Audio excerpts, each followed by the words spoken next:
Who are the 144,000? Are you one of them? And what does this tell us about biblical literalism?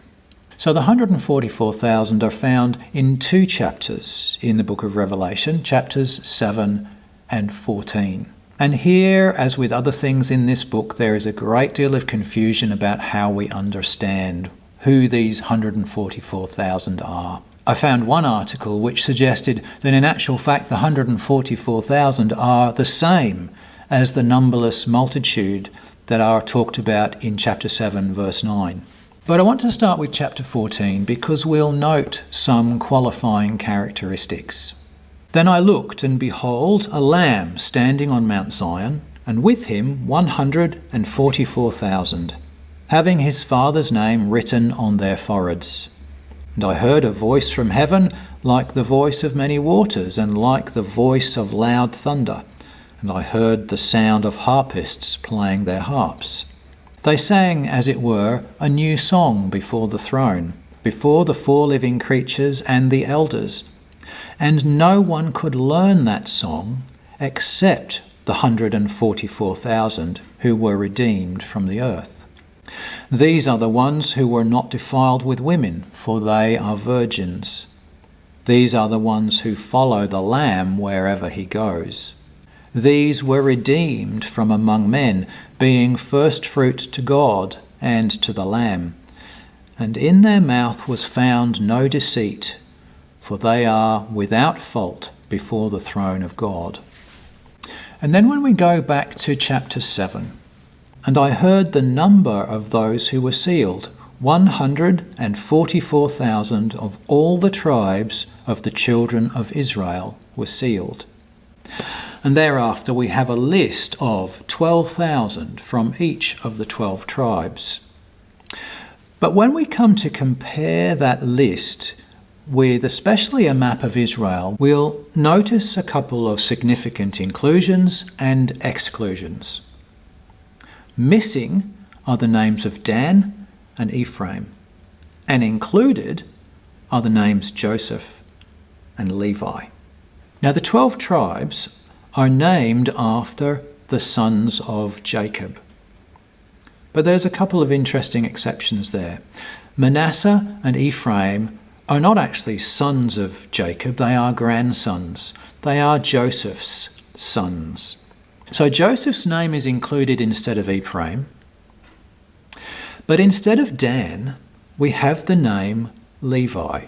Now Levi was also a son of Jacob, but Levi was not given a plot of land in Palestine.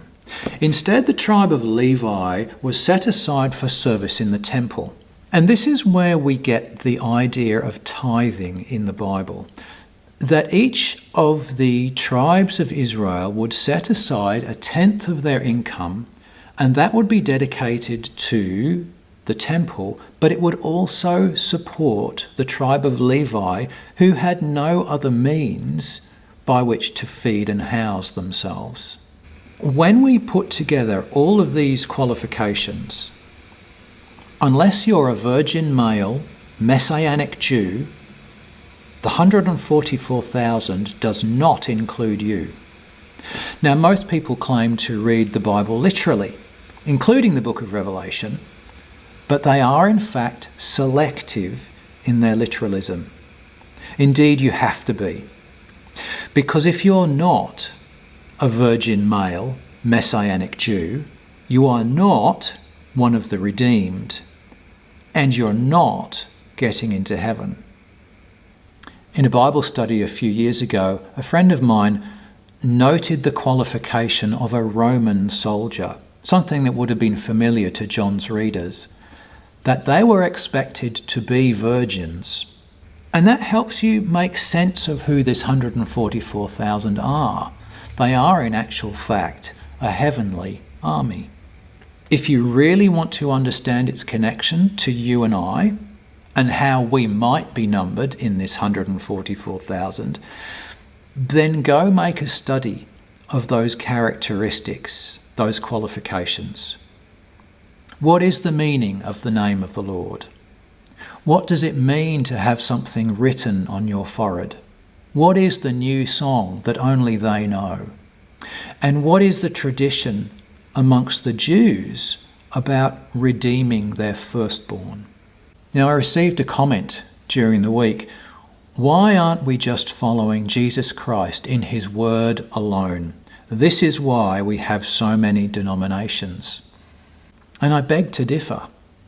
Because just like your selective literalism, you don't only listen to Jesus. You do read other authors, but you select the ones you think are suitably Christian. And how do you make that call? Evangelical author Philip Yancey wrote that most Christians read with the expectation of nodding agreement. In other words, I accept as genuine those ideas that I am comfortable with, and I reject the ones that I find challenging. And in so doing, who am I really listening to? Instead of measuring ourselves against the Word, we are measuring others against our own intellect and our own desires. And the only person I'm listening to when I do that is myself. You know, Christians typically have this limited notion of heaven. Is heaven only for Christians? You see, once you impose a limit of this kind, where do you stop? Look back at the history of the Christian church and just understand all the limitations that we have artificially imposed upon our notion of salvation and our notion of who gets into heaven.